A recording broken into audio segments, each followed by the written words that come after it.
Hello, everyone. Welcome to Ex Post Watcho, your favorite movie retrospective podcast. Every week we pick some old movie that we've seen or not seen or whatever, and we talk about it and we see if it's any good. This week, hey, Christmas is over, but it's in the recent past. And if you've spent any time on Twitter, you've heard that Die Hard is a Christmas movie. I haven't seen it in 1,000 years. I don't know if I've seen it at all. So I don't know if that's true or not, but we're going to find out. Ilana, you ever seen Die Hard? I've never seen Die Hard. Also, I'd just like to say Orthodox Christmas is still upcoming. So, maybe you could watch this with your family on Orthodox Christmas. Die Hard is my favorite Orthodox Christmas movie. I've never seen it. Mostly what I know about Die Hard honestly comes from Brooklyn Nine-Nine, which is one of my favorite sitcoms in recent years. And I know Bruce Willis is in it, and I think maybe Alan Rickman is in it. Is that true? Yes. And maybe someone falls off a very tall building? Yes. That's all I know. That's literally the extent of my knowledge. Carl Winslow, Reginald VelJohnson, right, is in it. Yes. Okay, Playing I did know that. A police officer. Mm. He moved from Chicago to LA, or vice versa. I don't know how the timeline works on those two media properties. What's weird is I've never seen the original Die Hard. I don't think I've seen Die Hard 2. I've seen Die Hard 3, Die Hard with a Vengeance, twice, maybe more than that. And I've seen Die Hard 4 4 times. It's a fucking terrible movie. I don't know why I've seen it so many times. What are you doing, man? I don't know. I just keep finding myself in situations where Die Hard 4 is playing and I end up watching it. Kevin Smith is in that one. What? Yeah. Paul Blart? No, that's wait, what Kevin is that? No, Kevin Smith, the director. Oh, Kevin Smith. Kevin James is Paul Kevin Blart. James. Yeah. Wrong Kevin. Wait, no. Kevin Hart? Kevin Hart. No. What? Oh, I get it. Timothy Olyphant is in that one. That's kind of fun. He's the bad guy. Oh, I like him. I'll watch it just because I like that. You like that man? Yeah. You want to go to there? I want to go to there. Yes, I do. Thanks. You want to go to Die Hard 4 for some Timothy Olyphant? Yeah. All right. Well, I don't know. This movie made a ton of money. Budget, $35 million. Box office, $140 million. Nice. So people liked it. And Bruce Willis is, he's fun. He's much beloved. Yeah. He's fine. Bruce Willis is one of those guys that I'm always like, meh, who cares? But then I see a film that he's in and I'm like, he seems like a cool guy. Well, I don't know what else to say about this one. Let's just do it. Let's just go watch Die Hard, and we'll get our socks rocked off by the action, adventure, and explosions and all that good stuff. Sounds good. We're back. We died hard. We did it. Ilana, what'd you think of Die Hard? Die Hard was fine. People really hype this movie up. People go hard for Die Hard, and I'm not sure that I get it. Overall, it was okay. It is unjustifiably long. There's no reason this movie needs to be this long. I think it looks hideous. We are just stuck in a gray building the whole time. Things are blown up with reckless abandon. I get the appeal in the sense that I think McClane is a charismatic character. I understand why people enjoy this character, but we don't even get all that much of him in this. So generally, I think a lot of you need to just chill a little bit on the Die Hard love. And I will say it right off the top, this is not a fucking Christmas movie. This is a movie that takes place at Christmas time. I feel like, and I'm gonna do a little bit of this man-woman thing right in this episode, and I already know it. It's not because I feel that way, but this is the time we lived in when this movie was made. I feel like just as much as maybe this shitty half-ass love story was put into this movie to maybe appease girlfriends who got dragged along with their dudes to this movie, I feel like people try to say this is a Christmas movie in a way to like stop watching like Hallmark movies all Christmas season. But I'm sorry, this is not a Christmas movie. There's nothing to do with Christmas other than like some of the set dressing is like tinsely and green and red. That's my overall assessment of Die Hard. So it's a die medium for you. Yeah, it's like a medium low. Ooh. Yeah. I understand where you're coming from, and I think so I like this movie. I walked away from it. It's kind of crazy that I've gone this long without actually sitting and watching Die Hard. I know a lot of it from culture, like the image of Alan Rickman falling to his death. I've seen that 1,000 times, so I knew that was coming. I walked away from it understanding why it's so beloved. Like, I think this movie does have a lot of things that are totally like in my wheelhouse, and I do appreciate it. I think it does 80s action, big schlocky action. It sort of is it does it really well as a style, but it also kind of transcends it a little bit when compared to a lot of other 80s action movies. So I think that's one of the things that is why people like it, I guess, is it's almost like the best version of a lot of that stuff from the 80s. I do think it's too long. I was pretty tired of it towards the end. I was fucking tired of hearing about detonators. I'm like, I don't give a shit about these detonators or what they do or where they are. What I think does work well about it, though, is the characters, and not that, like, these aren't really deeply realized characters for the most part. But I think there's just a lot of them in this movie, and for the little bits that you see some of them, like the supporting characters, the terrorists, the FBI guys, the cops, I mean, they have a little bit bigger roles, but like, I just like all of those characters enough that, just that elevates it a bit to me. And Alan Rickman is great. I really like him in this. Bruce Willis is fine. You said, like, there's not even that much of him in it, all things considered. I agree with that, and I actually think that's good. I think I prefer it that way. So I enjoyed it. I think it's pretty good. It's too long, and that means a lot to me. That really does knock it down a peg. I do agree that it's not a Christmas movie. While at the same time, I will say it is objectively a Christmas movie in a lot of ways. Let's just have the Christmas movie discussion first. So, let's do it. So what are the ways in which this movie is a Christmas movie? Well, it's set on Christmas Eve. It's got this Run DMC Christmas song. Is it on Christmas Eve? I didn't even realize that it was Christmas Eve. It's Christmas Eve. Yeah. What are these losers doing at a office party? Anyway, no offense, anyone. That's a pretty hot and heavy office party, It's again, it's the 80s. Things were different, so everyone's just sucking and fucking and getting drunk. So the soundtrack has a lot of Christmas cues in it.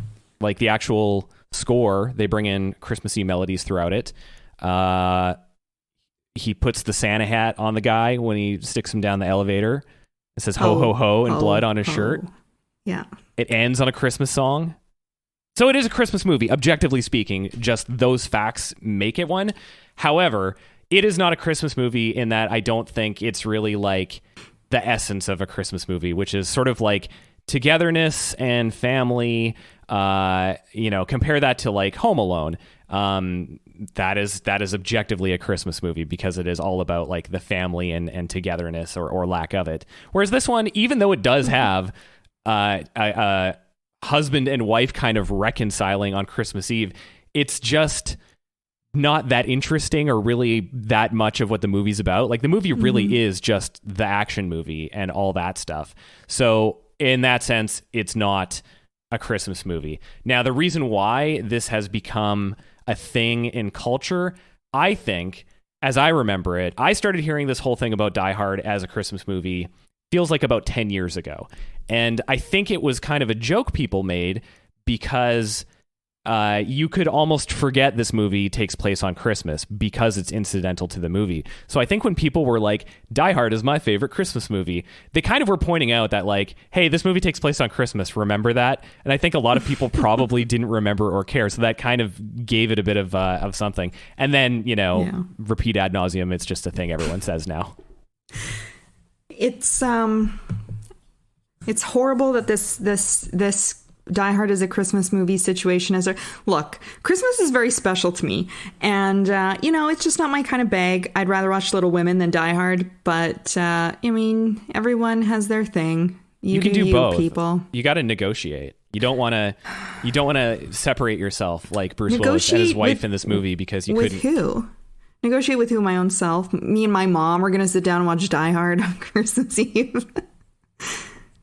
Yeah. If I ever end up in a household with someone who is a big Die Hard fan, look, I'll sit through this. It wasn't the worst movie I've ever seen. I just, people really hyped this movie, and I was expecting more. I actually went in going, I'm looking forward to seeing this finally. I thought it was going to be a little more charming or have something. I just wasn't really hooked. Like, again, how many shots of like a fucking elevator shaft or a gray, poorly lit hallway before I started looking at my phone and was like, oh God. And like every 5 minutes, I was like, surely we must be near the end. It was like 3 minutes later than the previous times I had checked. And I was like, this is a bad sign for me. And I actually really like Bruce Willis's character. At first I was like, I'm going to hate this guy. But I ended up really enjoying him. I wish there was more of him because he was at least like, that's what I liked was sort of like the cheesy 80s dad joke one-liner type of things from him. Mm-hmm. That was actually entertaining to me, but so much of this was just, I agree as well, though. There were great sort of supporting characters, but yeah, I don't know. Whatever. Let's just get into it, I guess. Yeah, it's interesting because Bruce Willis, I think what this movie did that was different, this is according to Wikipedia, is the, action movies up to this point, you had heroes. Okay, so the role of John McClane was offered to like literally everybody before it got to Bruce Willis. Schwarzenegger turned it down, Harrison Ford turned it down, Stallone turned it down. Like nobody wanted the role. And it ended up going to Bruce Willis, who was a TV guy at the time. This was his second movie role. And what he brought that was different was like Schwarzenegger. I mean, okay, he's funny in a lot of those 80s action movies, but I mean, like, they're just ridiculous lines that he says in his wonderful voice. Whereas Bruce Willis actually brought like comedy, like he has a personality in a way of he's charismatic as like the sort of like put upon every man in a bad situation.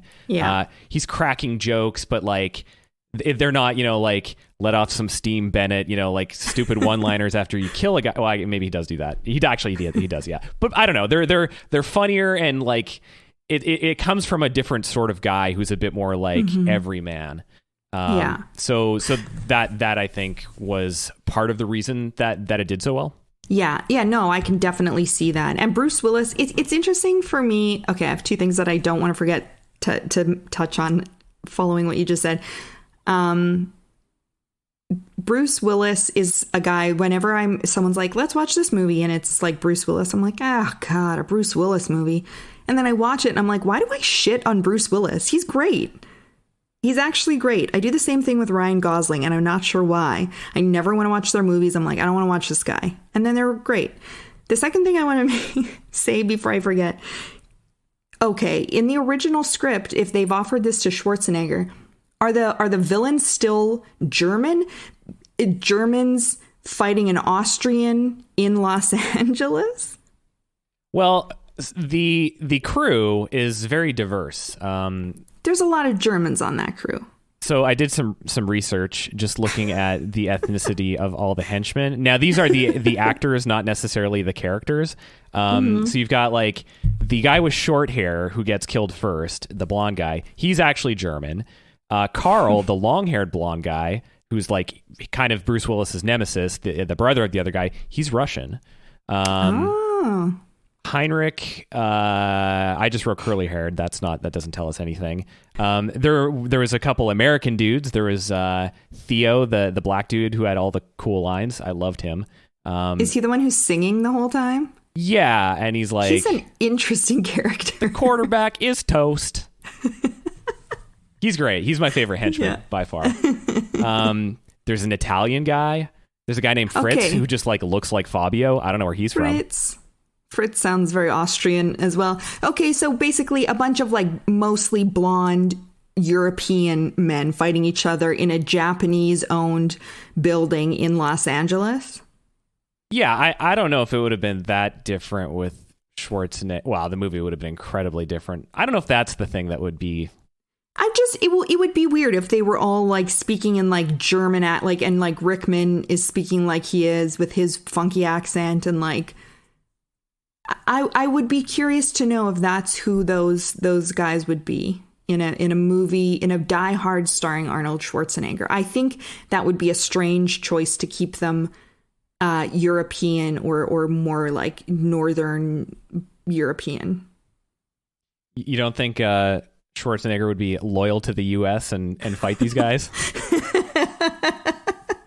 Yikes. Anyway, yeah, Bruce Willis is great. Bruce Willis also kind of has duck face. In that first shot in the airplane, I was like, what is he doing? He's like, he purses his lips a lot. Like he just like does a little. Yeah, he's got Bruce Willis face. He's got a face that he brings to all his movies. He's great in The Fifth Element, by the way. When's the last time you seen that? Oh, that probably 5 or 10 years ago, the last time I saw that one. Yeah, I think that's my my favorite Bruce Willis performance. So this movie in the opening credits, I noticed was based on a book, which is like, you know, movies get based on books all the time. You take that and you adapt it into something totally different. This actually, I think, is relatively consistent with the book in terms of like the big main beats of it. Big differences are that like McClane's character is older. He's like a retired cop, and he goes to his daughter's Christmas party. And this dude Gruber shows up, and he's doing terrorism. The difference in the book, though, is that the terrorism is explicitly political, whereas in the movie, it's kind of like they just jettison that. Right. And the daughter, in the end, she ends up dying, falling out of the window with Gruber. So with respect to Bruce Willis as the main guy, like, I think it's interesting that the character this ultimately comes from is like an old retired cop. Yeah, I get that. What is this book it's based on called? Hostage Terrorist Hostage? Yeah, that was one of those great little moments that like elevates the movie. Those little characters you get snippets of like that.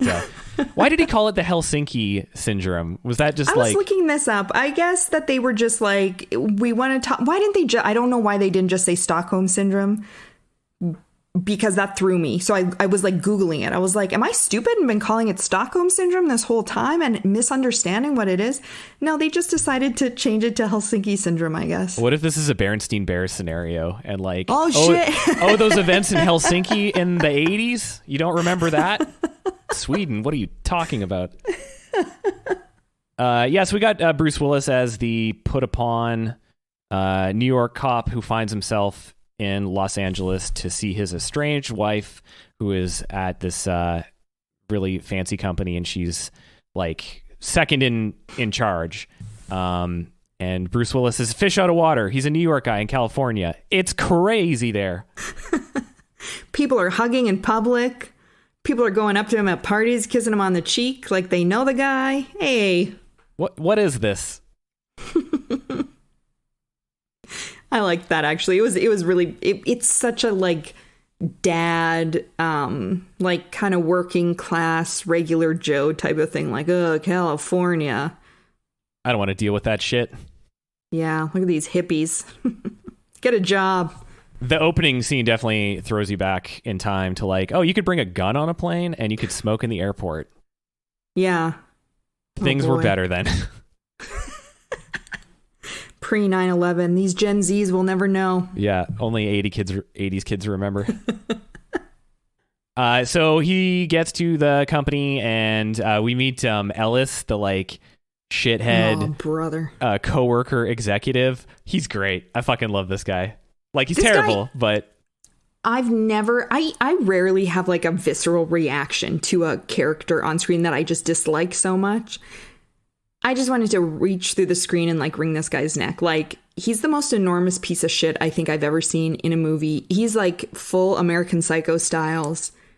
What an obnoxious little twerp. Yeah, he's like Patrick Bateman, but like not charming at all. Yeah, he's like an idiot. Viscerally unlikable. Yeah. Hey, he watches 60 Minutes, okay? Yeah, he did. That scene between him and Gruber is great. Yeah. Hans, Bubby, I'm your white knight. Oh my God. Alan Rickman that might be one of my favorite scenes with him in this is when he's like looking at the sky like, what the fuck is... It's almost like he's letting him live just because he's like entertained by his... Let's see where this goes. Yeah, exactly. He's just like, oh, you figured you're a smart guy. You figured that all out already. Wow. He's just oblivious to it. Yeah. I like his suit has some like tapering outwards. Like, he's got the big shoulder pads, which like, yeah. I thought it was only the lady suits that did that, but I guess the guys were doing it too. Yeah, I mean, wasn't what was that one with Don Johnson with the collars and the rolled up sleeves and the big oversized blazers? Miami Vice? Yeah. Was there some like big suits in there? I've never actually seen that show. I think it's a lot of just big shoulders. It's a power move.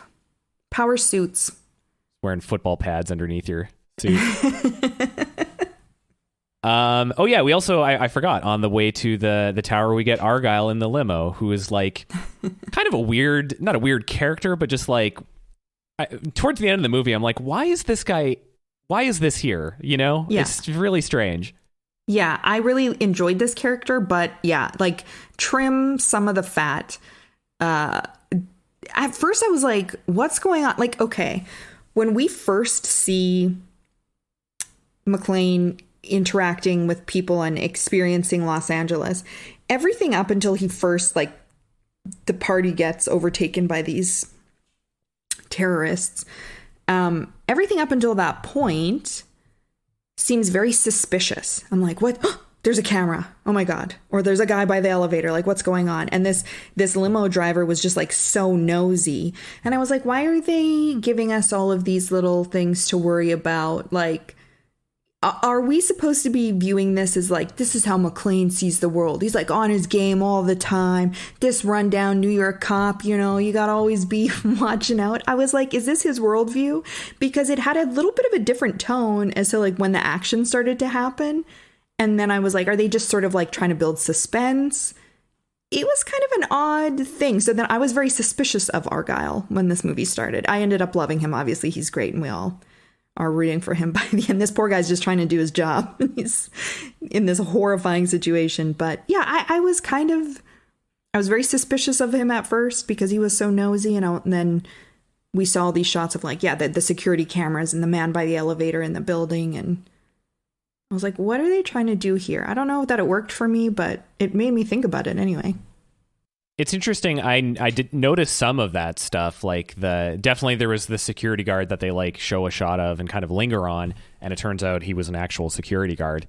I was never suspicious of Argyle. I just immediately pegged him as like, he's just, you know, he's some young limo driver who's bored and he's talking to John McClane and asking too many questions. He's the kid in Home Alone asking all the questions. Right. Except it's like, why did your marriage fall apart? I guess I was just like, what's going on? Because I knew nothing really about this movie. I mean, I know Alan Rickman is the bad guy. That's kind of all I knew. And I knew Nakatomi Plaza. Is that how? But only because of my multiple viewings of Brooklyn Nine-Nine. So I had no idea what was going on. So I was like, oh, damn, is he the real limo driver? Was he sent by, you know, Gruber to hijack this limo and take him to this plaza? I had no idea what was going on. So I was like, I was suspicious. And also that's particularly nosy for a first meeting. It definitely is. Like, if that were an Uber driver, they'd be getting 1 star. Yeah. That would be Argyle's last day driving cars. Yeah. Then he basically spends most of the movie just chilling in the limo. You know, we get comedy shots of like, Argyle better have heard this, and then he's just like bumping music in there, and he's on the phone with his girlfriend, his car phone, which I didn't even know they had car phones in '88. That must cost like $1,000 a minute.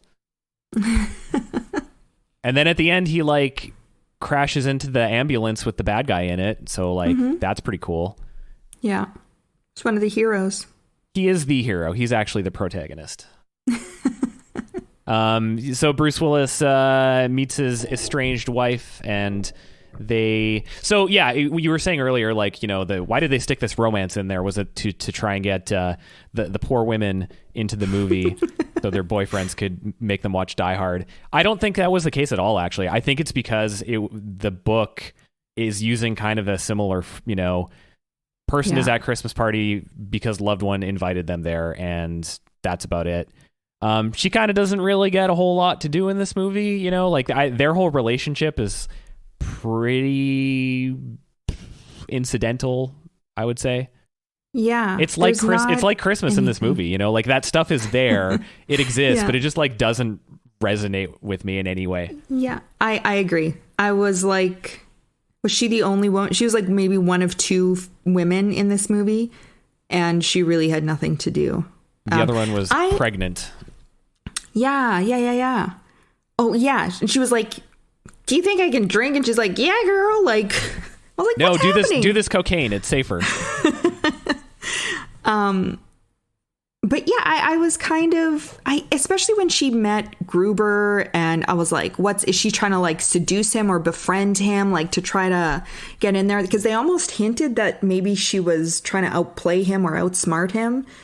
And then that just like, it went absolutely nowhere. And I was like, oh, she's just like looking like he's still alive. It's like this part of the story was absolutely so boring. Like, she could have just been a temp who was like, I mean, I guess we had to get Bruce Willis into the plaza, but like, do you know what I mean? Like, I hated this quote, you know, unquote love story. Stupid, pointless. I hated it.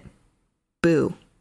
I agree. It basically served as a plot device and not much else. I mean, you know, he does, as Bruce Willis goes on the hero's journey, you know, he does give that speech to, I think he gives it to Sergeant Powell, basically like, tell my wife I fucked everything up and I'm sorry, you know. But like, that's the only time they connect though. Like, otherwise he's just running around. Fucking right on the edge of the broken window. I was like, these fools are gonna fall right out of this building behind, what's his nuts, Gruber like falls out of the building, and then they like stand on the edge, the wind's like blowing through their hair, and they kiss. That stressed me out. Yeah, I mean, in the book she fell to her death too with Gruber, so you know the movie had to make that a happy ending. What if they'd done that? Oh, that'd have been dark. Yeah, it would have been more interesting. So the terrorists show up. Our boy Alan Rickman. First of all, before the terrorists show up, I just have to say there was a line in this that really confused me. Okay. Because they spent some time establishing the relationship of these two. You know, oh, she's a career woman. He's a little threatened by that, maybe, but he's not admitting it. He's a New York guy. He's a cop. What is he going to do? Leave his job? Leave his, you know, whole life behind? And he notices when he's going up, I think you mentioned on this fancy, you know, screen, digital. It's the future. Yeah. Touch screens. That she's not using her married name. She's using her maiden name. And then they're talking and she's kind of like, well, you know, you could come to the house, blah, blah, blah. And he's like, I don't know. And then he's like, I guess you didn't miss, or she's like, I missed you. And she goes, I guess you didn't miss my name, though, except when you were signing checks. What? She's got like a 30th floor office and he's a New York cop. And this implies to me that she's signing checks out of his accounts. I don't know. I don't know what that means. Maybe she's paying spousal support to him because she makes more money. But oh, maybe when she meant, I don't know. But this implies that she's signing with his name. Is he paying her, because she has the kids, he might be paying her child support and she is signing the checks for child support. And under legally, his name? Well, like legally her name is probably still the married one, because I don't think they're divorced, they're estranged. They shouldn't have, my point is, he's a cop. He's got no money. She's a 30th floor business executive, and they're like talking like this fucking money grabbing bitch is just signing his checks, this poor downtrodden guy. Well, hold on here. If Bruce Willis is actually paying this woman child support and she is like a 6-figure executive, I don't know about that. Well, that's why I was so confused. I was like, what is he talking? He's getting so sassy with her. Like, is she using his money? I don't know. And if I'm going to have to go back. We need to explore that or leave that line out. That's insane. This wild. Is like a 4,000 word blog post from some MRA about how John McClane is getting screwed by the system. Anyway, we could not get to the villains until we discussed that, because that really threw me off. And I've been thinking about it. I watched this movie last night. I've been thinking about it all morning, all day. My take on it, if I had to guess, I mean, I don't remember the way that all played out, but it sounds like she's signing his checks. And because her legal name is still the married name, he notices that when he goes and sees her at work, she's not using the married name. She's using her original name. And he's like, oh, you still use my name when you sign the checks, you know? He's being a catty bitch. I get that, but why is this top floor executive using this cop's money? We need to, because the system is biased, Alana. That's why. It needs to be left out of the movie. Because it makes her look like a dick, and then he has more ammunition for this woman who's just trying to be a career lady. I think this is propaganda against career women in the 1980s. So Die Hard 2 is actually about family court, and then terrorists show up in there as they're determining who is paying who alimony. It's just, anyway, we can move on now, but I needed to acknowledge that. All right. Alan Rickman, what a guy. Yeah, he's great. And he's got that most enormous crew of guys. That's a lot of people. It's a big crew, and it's diverse. Yeah. You know what? Great hiring practices. Yeah. I like his accent. It's not very good. I don't know what it is, but it brings me joy.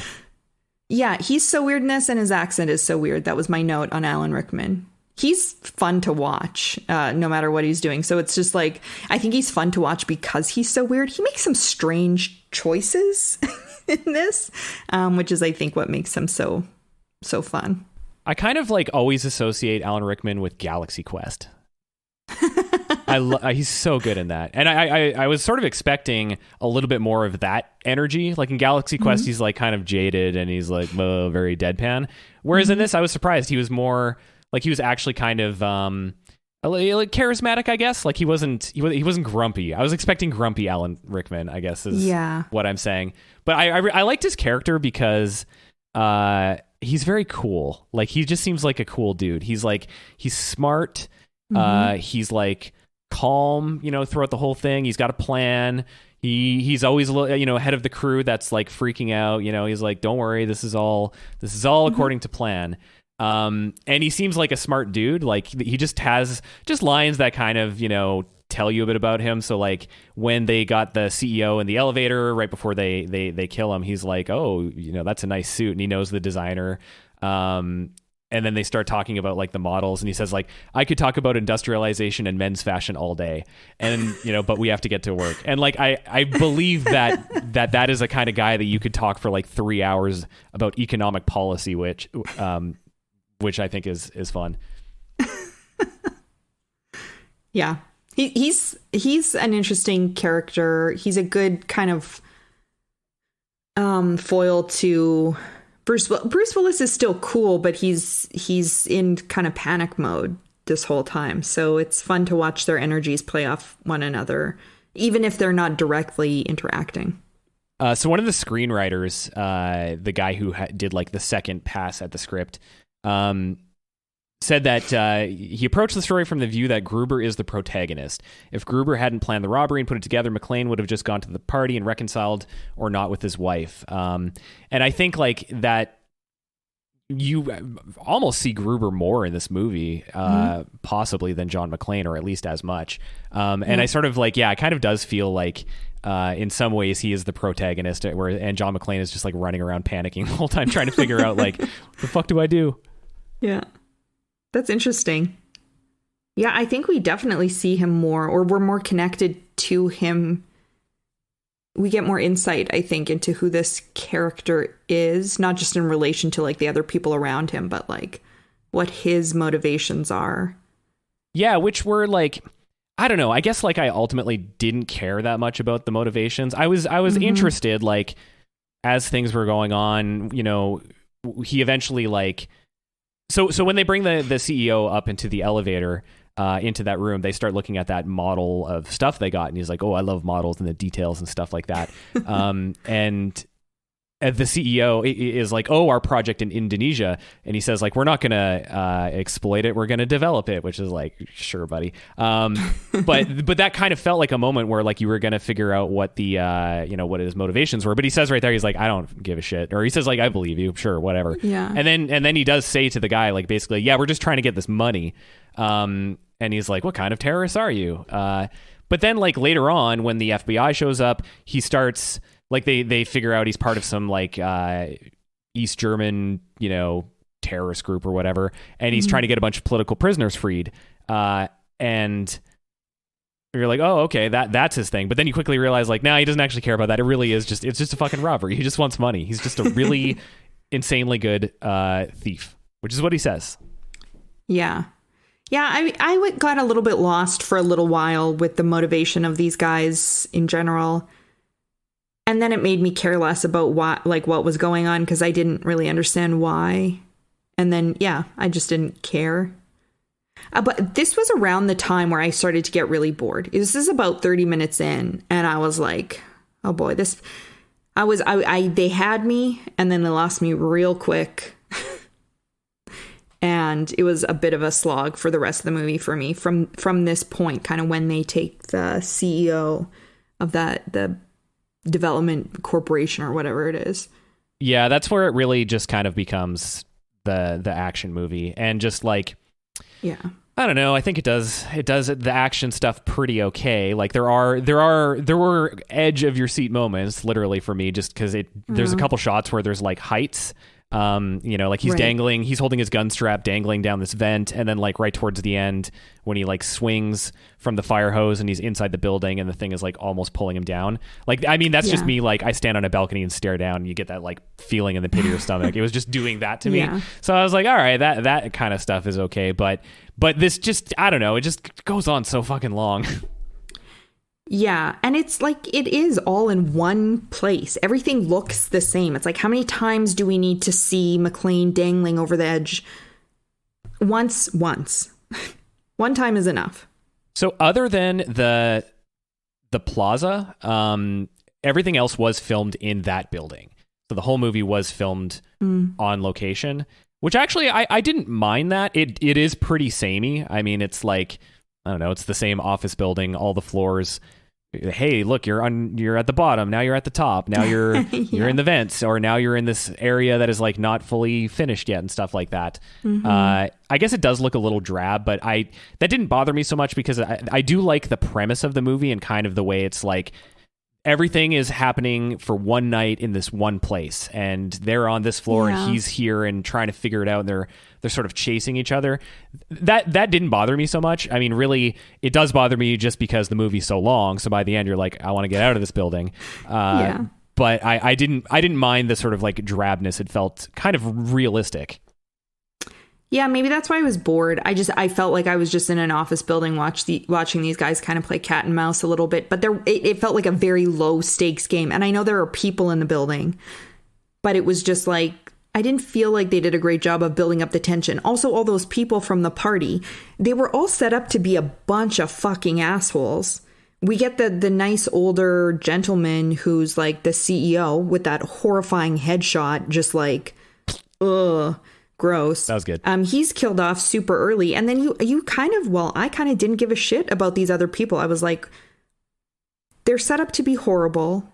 Not that horrible people should die awful deaths or whatever, but there was nothing for me to latch on to. Wait, what do you mean set up to be horrible?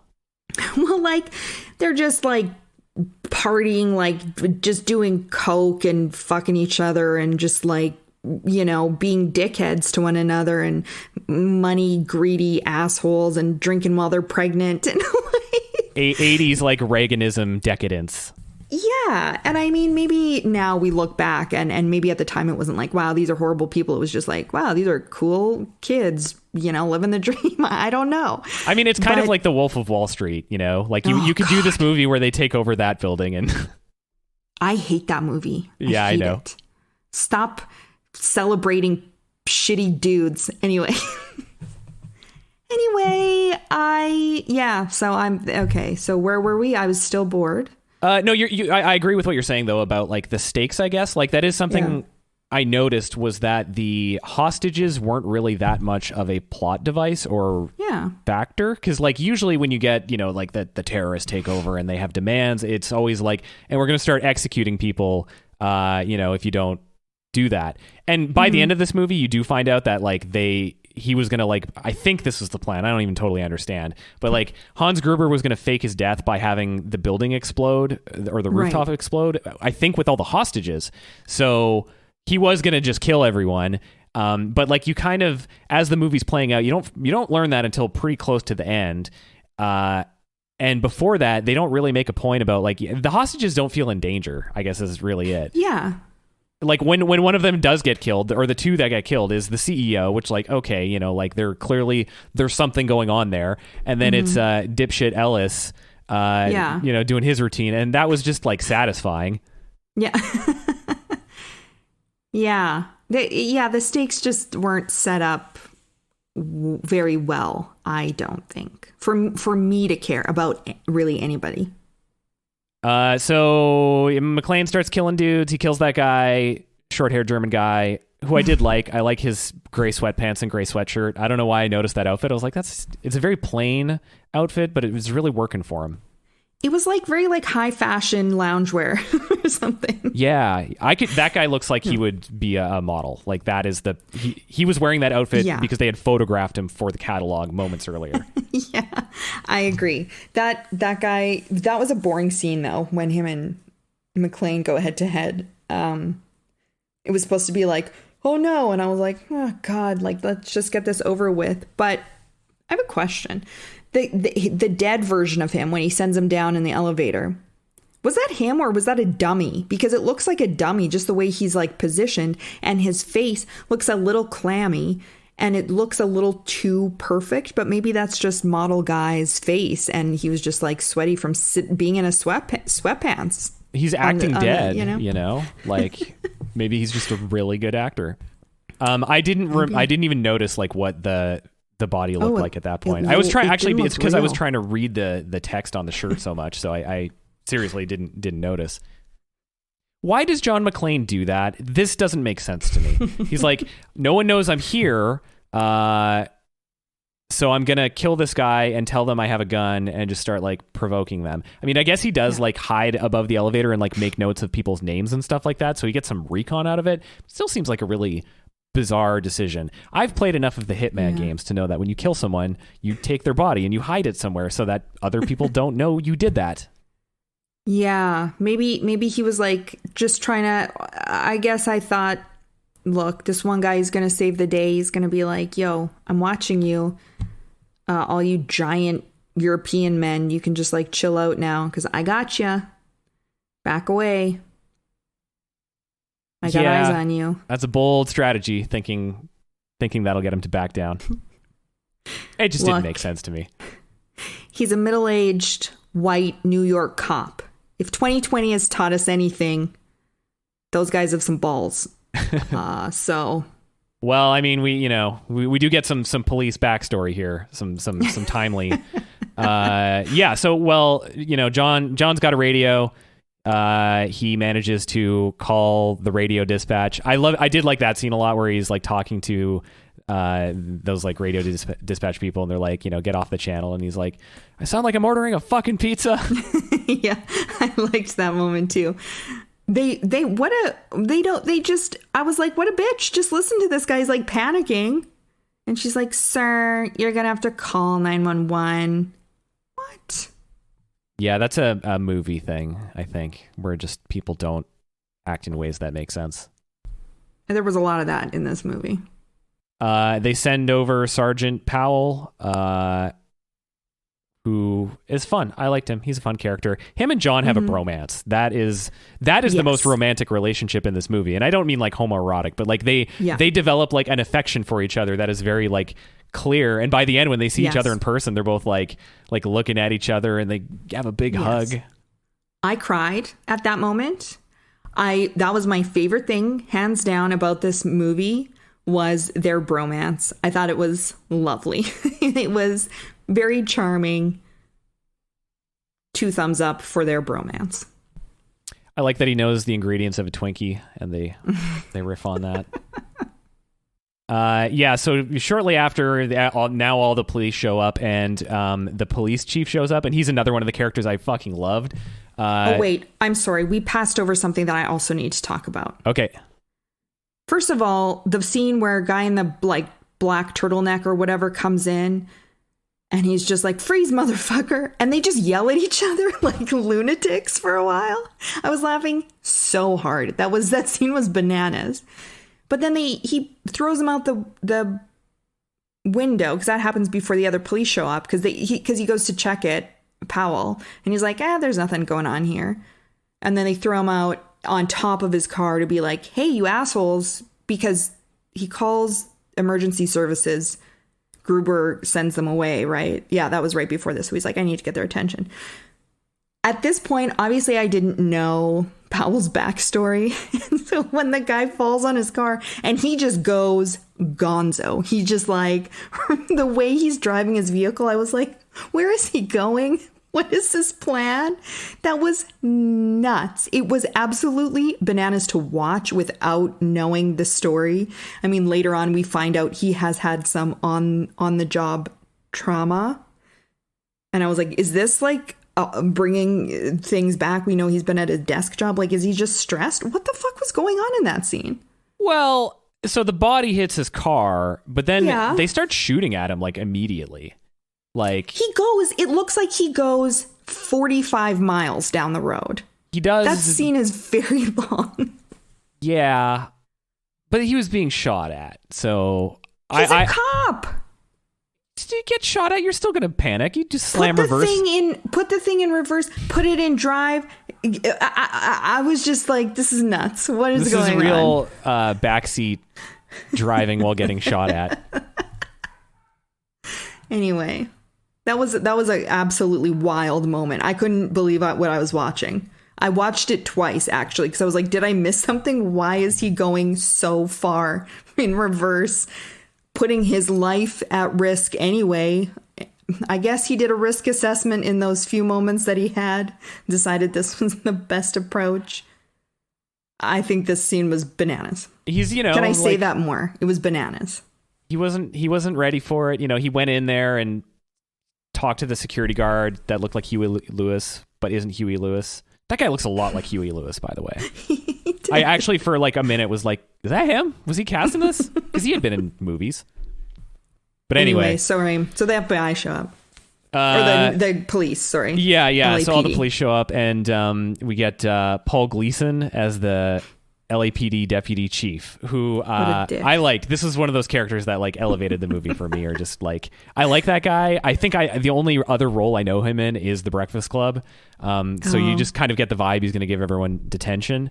But he's just got some like really good little lines. So like, when the body that comes out of the window, he's arguing with Sergeant Powell about it, and he's like, I don't know, it was some stockbroker who got depressed. Like, he's just like, what a coincidence. It's fine. Yeah, he's not very smart. Like, he's an idiot. So you kind of get like you get the smart guy, dumb guy conflict happening between him and Powell, where like Powell's like, he's right about everything, like he knows, he believes John McClane to be a cop who is the only one on the inside, who knows what's going on. And then the scene where the FBI guys, their helicopter gets blown up, he's on the ground, he just goes like, we're gonna need some more FBI guys, I guess. Yeah. Yeah, that was good. And then at the very end, when Hans Gruber is falling in slow motion, like they cut to him for a second, he goes like, I hope that's not a hostage. Right. There were some great lines in this, that's true.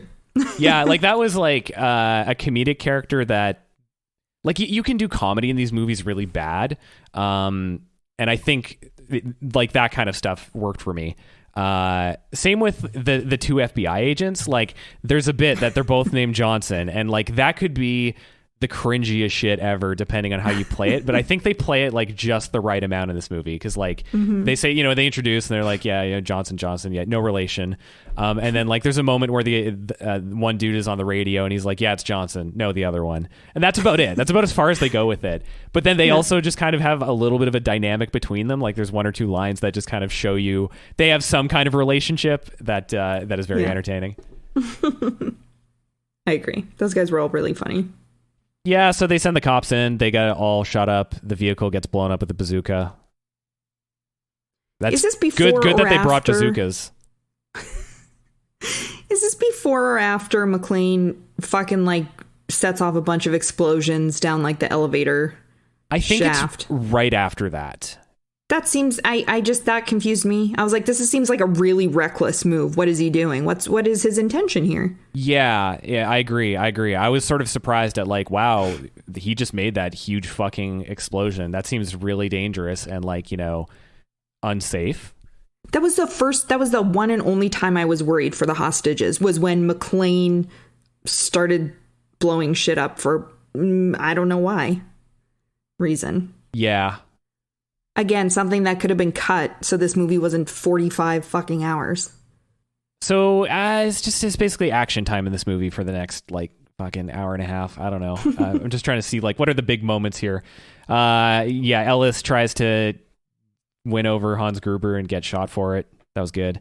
I like the FBI agents. They're fun. We get the meeting between Hans Gruber and John McClane. I really love that scene. That was a highlight. This scene confused me. Okay, initially, for some reason, I was thinking that Gruber knew who McClane was, and I quickly realized, oh wait, he doesn't.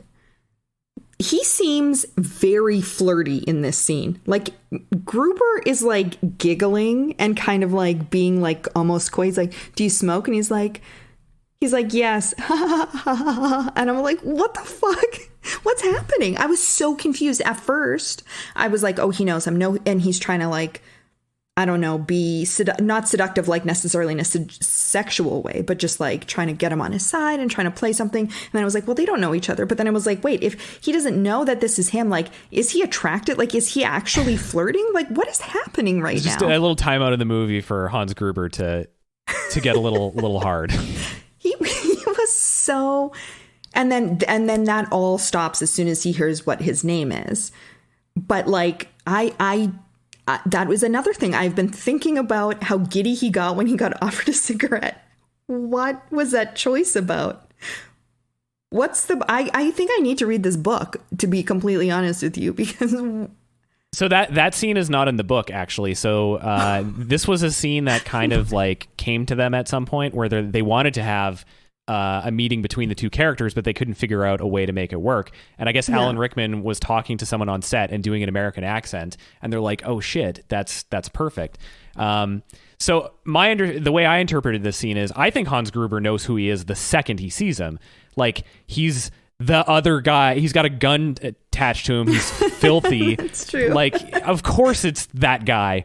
And he very quickly on his feet just kind of goes, oh shit, I'm just going to pretend to be an employee. And so I think like, yeah, his whole demeanor is he's just trying to be like like he's a scared little 80s cocaine fueled executive in this situation. So he's trying to play that along. The performance is a little bit strange, I guess, but yeah. I don't know. I didn't notice the glee with the cigarette as much as you did. You've got to go back and watch that. But then, so if he does know who he is, which is what I thought, why does he act so, his demeanor changes immediately. His eyes kind of take on a different, like they get kind of hard and cold, and his whole face drops when John says, "My name's John McClane," or "I'm John McClane. Who are you?" And then he goes like, whatever. Then we get this stupid Bill Clay thing. And then like we get the flashback of a sign that happens to say Clay. And then McClane is like, this guy, that was so stupid. I hated that. Totally unnecessary. I was so like, wait, because I didn't understand. Did that mean like Gruber had looked at the sign and he's like, I know there's an employee by this name? Because if you just made up a fucking name then it wouldn't, like what McClane's going to be like, I'm looking at a list of names right now and that's not on it. So I think you're a liar, sir. Like, yeah, it was very confused. I was confused about that. But yeah, then if Gruber doesn't know does know it's John, then why does his demeanor change so much when John introduces himself? He's trying to play it cool. Maybe that's the way I read it, is like, he knows it's John McClane, but like, John McClane has just said, I'm John McClane. Like there is something, like now he has to pretend like that doesn't mean anything. Like he's trying to keep a poker face. So, and maybe it breaks a little bit. Okay. Yeah. Well, regardless, you got to go watch Gruber flirt with him. And I legitimately I watched it twice because I was confused. I was like, is he attracted to McClane? He's very charming in this movie.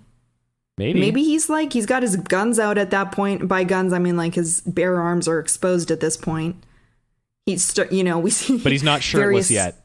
We see various stages of undress. Yeah. And filthiness and disarray from McClane. So maybe, I don't know, maybe Gruber's, I was like, is this like, are there 3 love stories in this movie? I don't know. Are you just stereotyping because he's European? Do you know the musical Legally Blonde? There is a song called Gay or European.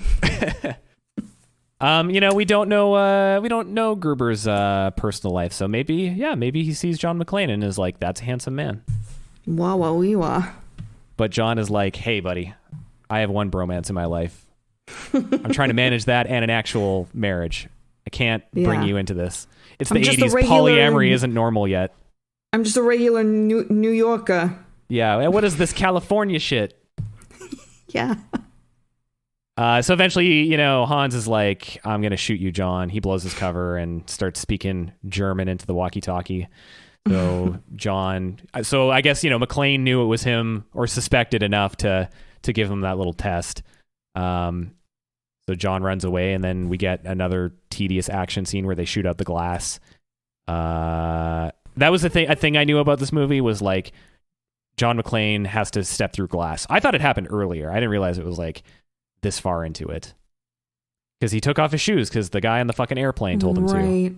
Hug the ground with your toes. Yeah, make a fist with your toes. Make a fist with your toes.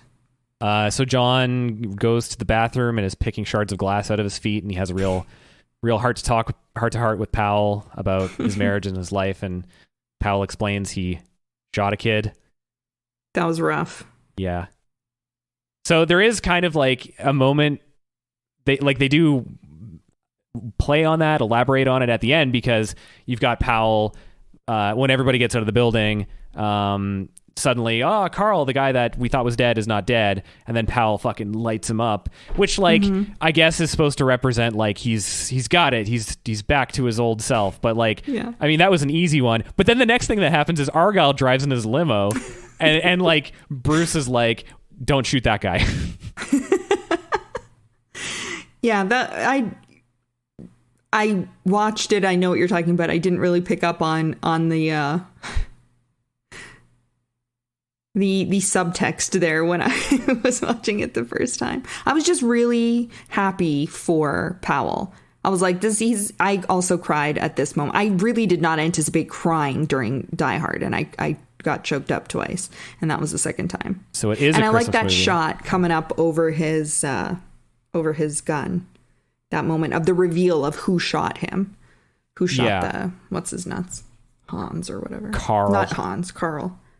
There's like the journalist bit of sleazy 80s TV journalists who basically threaten to call ICE on the housekeeper unless she gives up personal information about like the family. Or no, she's like to interview the kids or something like that. Mm-hmm. And then like John gets outed. And Hans is like, Is this around the same time that the utility workers were being told, like, as you said, bullied by the FBI to turn the power off? Yeah. I think it's right before. Yeah, because it's before the whole like rooftop fight.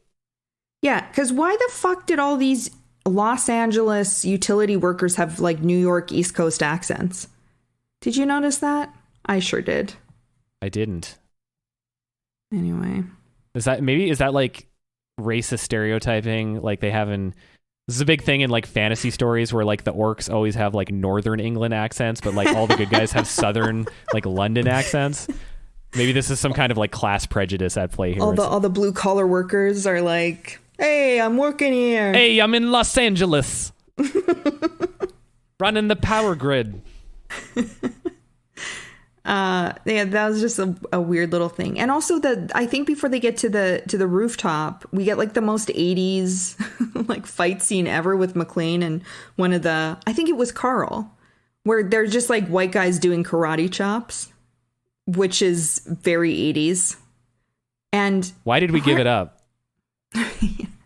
There were a few moments. Okay, oops, no bullets. Was that this guy? I think it was. Yeah, I don't remember. Or was it with Gruber? In any case, Bruce Willis is not like a kind of like guy that I'd be like, ooh, yes, please.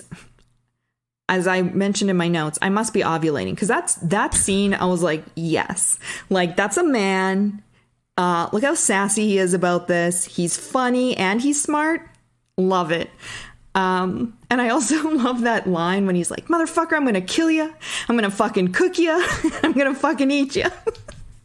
Like, he just can't help himself. This character just like throwing out these little sassy bits as he's like in the middle of a life or death fist fight. I appreciated that much. I think that is the Bruce Willis energy that he really brought to this movie. Like, again, you could have a Stallone or Schwarzenegger and they could throw out one-liners, but I think Bruce Willis is just kind of his own thing, you know, and he's got his own, I don't know, like male charisma that clearly works. And I think it worked at the time. And I think he had a long career because of it. I think that's what a lot of Bruce Willis is like, you know, he's a handsome, balding, tough guy who's not a total slab of beef.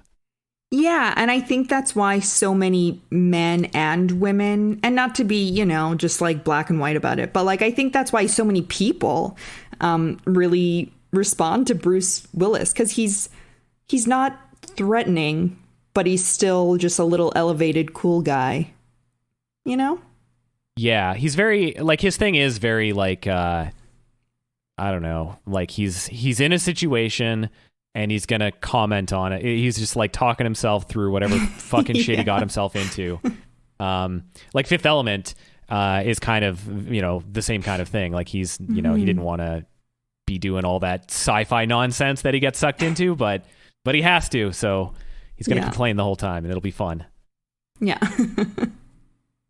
Or he'll be juxtaposed against Chris Tucker in possibly his greatest role. We should do that movie soon. Yeah, that would be a good one. Yeah, that might be peak Bruce Willis in a lot of ways. So Bruce runs to the helicopter, to the roof, and the FBI guys are flying around in a helicopter. That was the other line I really liked, is when they're in the helicopter and the older Johnson is like, just like fucking Saigon, eh, Slick? And then the other guy is just like, I was in junior high, dickhead. Just a beautiful moment. I fucking love it. I love it because it gives you just like a bit of backstory on FBI guy, because you're like, oh, okay, he was a soldier in Vietnam, and he's just like loving flying around in this helicopter. And then they're like, yeah, we figure we take out the terrorists, we lose 25% of the hostages tops. And then the other guy's like, yeah, I can live with that. Yeah. They had a good dynamic. That was a cute a couple of bromances in this. Yeah, that one feels like a little frenemy in a way. Yeah. Frenemy bromance. So you had asked, why is Bruce Willis shooting his gun on the rooftop? That seemed like again, very reckless. Well, okay, so the goddamn detonators. We keep hearing about them throughout the movie, and Gruber needed them for this point in the movie because he wanted to blow up the rooftop. And the plan was to make it look like the terrorists had also died in the rooftop. That way he has time to run away. So Bruce Willis knows this at this point. And he's just trying to get the helicopter away, basically. Like, he's just trying to get the fuck out of here. So he's shooting. I mean, it is reckless, but those bullets land somewhere. But question, what does the helicopter have to do with the detonators? If it lands, does that set the detonator off? Well, yeah, because you've got all the hostages on there and the helicopter is going to land. I don't think it's going to go off automatically, just when it lands, because I can't remember who has the detonator at this point. I think it's Gruber. So he's he doesn't want the helicopter to land and people to get on it, and then Gruber smash the switch. He's trying to get people off the roof, So it's not just about the helicopter landing, it's also just getting everybody out of there. I don't know if it makes perfect sense the way it's... Has something happened to the radio at this point that he cannot communicate this via words to his friend Powell, who can then talk to the chief, who can then radio the helicopter and be like, hey, fucking don't land. Okay, you just described 4 steps to get a message from Bruce Willis to the guys in the helicopter versus... brap. They know what's up immediately, or at least they know to not land. But then the helicopter guys... Okay, I was very confused. So did the helicopter blow shit up? Or did the detonator get activated and then that's why everything starts exploding at this point? Yeah, the detonator got detonated and it blew up the helicopter. But I think the hostages must have been evacuated or not on the roof at that point. So the helicopter is just kicking it near the roof while all these hostages have time to get off the roof and down 30 something flights? Well, I mean, they didn't have to get all the way down. They just had to get far enough away to not get killed in the helicopter explosion, which presumably they did. All right, I'm scrubbing through the movie here so we can... All right, I'm seeing all the hostages. Yeah, he gets them running downstairs. They're all running inside, and now Bruce Willis is playing with the fire hose, and the helicopter is gonna land, and then it gets blown up. Yeah. So that question: anyway. Why didn't Bruce Willis just go down with them? He needs to show off with this fire hose. I don't have an answer to that. Yeah, I guess so. So we get the scene where he almost gets sucked out of the window, and that was, like I said, edge of your seat. That's the goal of Die Hard, is to get people not using the whole seat but only the edge. Look, I feel like... No, I won't say it. You're going to make your own cut of this movie. I was just going to say, I do not like myself. I'm you're a piece of shit, Ilana. But I'm going to say this. I think maybe I'm just too smart for Die Hard to really appreciate this. Because there's just too much shit that doesn't make sense in this movie. And I can't let it go. I'm too neurotic and obsessive for Die Hard. Yeah, I get what you're saying. I think you take away the things that are good about it, and sort of forgive a lot of stupid bullshit when it comes to movies like these. I think I don't know. I feel like if the movie was half an hour shorter, a lot of these problems would go away. Or you just make minor tweaks to little details like that. Just cut some scenes, man, and It is kind of fun, but it's too long to sustain that sense of fun. And, Yeah, I don't know. For me, there just aren't enough good things about this to balance the boring monotony. Which is weird to say because shit's just exploding left and right through this whole movie. But that isn't necessarily interesting, you know? Like Yeah. that can be, I don't like explosions for the sake of explosions or like action for the sake of action. And I will say, like, I don't feel like I'd have to go back and watch it again and like look at the action scenes, but not a lot of them really stuck out to me as like awesome. Like, whoa, look at the way they showed this action scene, you know? Like, Yeah. you can watch, okay, there's a scene in the movie Heat that is like a 10-minute gunfight in the streets.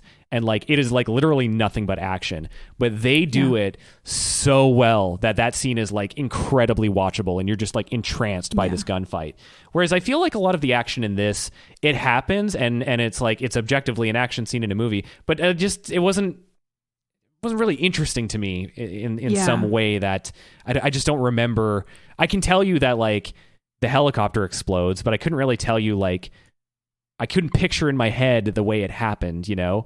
Whereas I can picture those scenes in Heat. I can picture the people like moving around and the way the camera works and stuff like that. So action can be boring. If you just are, you know, action in and of itself isn't all that interesting unless you're doing it in some crazy interesting way, like Heat or The Raid, which is just like 3 hours of nothing but action. So Argyle kind of gets to do something other than just be comic relief that we cut to every 30 minutes, and he crashes into an ambulance, and that one dude doesn't get to run away. And then we're getting the big fight at the end between John McClane and Hans Gruber. Bruce Willis is dirty and shirtless, and the women and maybe Hans are loving it. And we get our iconic death scene where Bruce Willis has got the gun taped to his back. That was cool. I thought that was a cool move. I did like this scene. I actually, of all the like the shit in this movie, this part was pretty neat. And he shoots Hans. I had a hard time believing that tape. First of all, who taped that to his back? It's really hard to like wash your own back. So to like get taped to securely, you know, hold a gun to your back, especially when you're dirty and you're sweaty, you know. Anyway, again, just a little unbelievable for me, but whatever. There's a scene where John McClane, like you see him put the tape on the ground and then he puts the gun to it, and what he actually has to do is lay on his back onto the tape. And then but it doesn't stick. So like then he has to like wipe his back off, and it made the movie like 10 minutes longer. So they took it out. Yeah. Well, you know what? That was a good choice. It's like, who cares how anything or why anything is happening as long as shit's blowing up. Yeah. So cool. We get Hans Gruber falling out the window. Iconic shot. Definitely great. So fun trivia. The director convinced Rickman by demonstrating the stunt himself and falling onto a pile of cardboard boxes. So Rickman said he would do it. He was told he would be dropped on a count of 3. He was let go early to elicit a genuine look of surprise. And I think that 100% worked because he's got like big scared eyes. It looks beautiful. Yeah. Yeah, that is like you said, it's iconic. Everyone knows that. I knew nothing about Die Hard, but I knew that shot. Yeah, and then that's basically it. It's rain and money. Everyone gets the bottom. John and Powell hug it out. John's wife punches the reporter. That was cool. He deserved it. Powell shoots the bad guy, and then they drive off into the sunset in the limo. And I can't remember what song it is, but it's a Christmas song plays at the end. Yeah. Okay. So just going back to the Christmas thing for a second, here's just another piece of evidence that it's not a Christmas movie. It was one of several films that year labeled morally objectionable by the Roman Catholic Church, along with the religious drama The Last Temptation of Christ, Bull Durham, and A Fish Called Wanda. What? It's a wide net. Yikes. This movie really wasn't that... Virtually nothing happens. What are the Catholics upset about now? Well, about I mean, this? you see a guy's head get exploded. There are some bare breasts. There are some bare breasts for a split second at the party. And there's that poster on the wall in the building. Yeah, really? This 30-something-year-old guy is that distracted by like a poster of a woman when like really are men that? Oh boy. Anyway, that was a moment that I did clock, and then I immediately forgot about because I was like, I don't want to even believe this. Suddenly, Bruce isn't so charming after all. Yeah. Yeah. Fuck you, Bruce Willis. Bruce Willis suffered permanent 2/3 hearing loss in his left ear from his stunt work in this movie. That fucking sucks. Oh, that's shitty. But you know what? At least this movie probably solidified him as like one of the biggest movie stars of all time, probably. Definitely. I bet he's up there.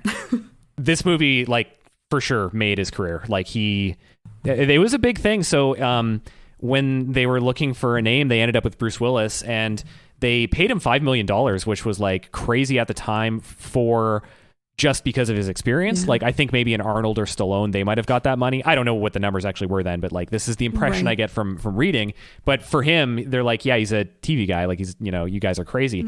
And apparently early like test audiences in the studio were like not really believing in Bruce Willis and not happy about it. And the marketing, by the time they released, they really like de-emphasized him and his face. And they're just like, look at this building in little letters, Bruce Willis. Yeah. So it's funny. It's funny how those things work because, definitely once it was out there and in theaters, people liked Bruce Willis. It's hard not to like him. The whole world was ovulating for Bruce Willis. Yeah. Yeah. Like I said, I'm not usually like warm over men like this or in movies like this, but like he's charming. He's a likable guy. And I think that to me is what makes this movie work. Him and his relationship with Powell, and then just Bruce Willis's charm. I mean, Alan Rickman is great, but I didn't really you know what? I just didn't really like this movie that much. It's not my wheelhouse. Like, I'm not big on action movies. It was fine. I get some of the appeal of this, but I just, even after talking about, I just don't get why some people are so into Die Hard. To each their own, but I was disappointed. This was maybe, other than Encino Man, this was maybe the first movie we've watched for this podcast that disappointed me, because I was expecting more based on how much people hype this movie up. And I look, it also has 94% on Rotten Tomatoes. That's too many healthy tomatoes, in my opinion, for a movie like this. Well, yeah, I understand where you're coming from. I think I agree with, pretty much all of the, critiques you have of it. I was not as disappointed. I was generally pretty positive on it because like I said, it does an action movie well, although I did spend like 10 minutes talking about how the action is kind of boring. But I think as a whole, like, what it's doing as like, this is like a tense, like, oh, this is a situation and he's trying to figure it out.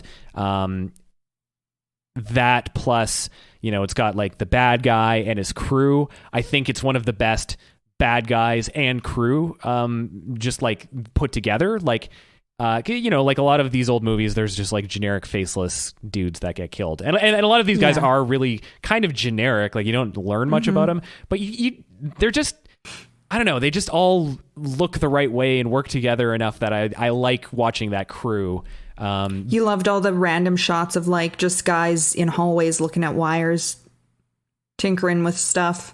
Well, I mean, the two German brothers have like a relationship, and like I really did like Theo. He's the black guy that's always singing and he's breaking the safe and stuff like that. Like, he's got some funny lines or just weird lines. Like when Gruber's like, "Can you open that safe?" and he just kind of says like, "You didn't bring me along for my personality." Like, he just that guy has like a certain kind of energy and presence to him that kind of makes him, even though he's only this little bit character, a little bit more than that. So I think like those little pieces that you see in these 80s action movies are just sort of like just elevated enough that it kind of makes it like one of the best ones of those, and maybe something a little bit beyond. And what it was bringing with Bruce Willis and his type of hero. Not, I guess this is before the anti-hero. He is just a hero, but he's not He-Man. He's not, bouncing bullets off his chest. He's like, I wasn't supposed to work today. He's almost that kind of guy, but shit, here I am dealing with that. So based on that, I generally have a really positive impression of it. And there's just lots of little moments that I'll remember and kind of like think fondly of. My only complaint is just it's too damn long, and it really, like, by the end of it, I was bored. By the end, I was like, oh, God, I don't care about the detonators. I just want to, whatever. And I guess, like, I don't know. I can't decide if the fact that the villains, I don't really care, I guess, what their motives are, It's not necessarily a bad thing. Maybe the fact that they make their motive nothing is kind of subversive, so I like that a bit. Like the book, it's an East German terrorist group, and they had two specific goals. One was to show that the company was doing business with the government in Chile in the 70s when the book was written, which was like a military dictatorship. And two, to actually destroy all that money. So like rather than keeping the bonds, they wanted to like throw them in the street. So that is like very clear, okay, that's what these guys are about. Whereas in this movie, they hint at that, and then they're like, nah, they're just thieves. Which, actually, talking about it and thinking about Alan Rickman, I like it. It's good. Never mind. That's not a criticism. 10 out of 10. Yeah. No, overall, good. Not as disappointed as you. I understand where you're coming from, though. Yeah. I think I'm glad I watched it finally. It had been a long time coming. It was fine. But you know what? I'm only going to give this, for me, for what I like, when I look for in a movie, this is only going to get like 5 shards of glass stuck in Bruce Willis's foot out of 10. I was pretty happy with it for the most part, but it disappointed enough with the length of it and my interest kind of fading toward the end. I'm going to give it 7.5 projects in Indonesia out of 10. Wonderful. All right. Thank you, everybody, for listening to this week's episode of Ex Post Watcho. We appreciate you sticking it through to the end. If you would like to get in contact with us, we'd love to hear what you think about anything we've said. Or if you have suggestions for a movie that we should watch, you can email us at expostwatcho@gmail.com. You can find us on Facebook and Instagram at expostwatcho. And we'll be back next week to watch That Thing You Do from 1996. Until then, have a good week, everyone.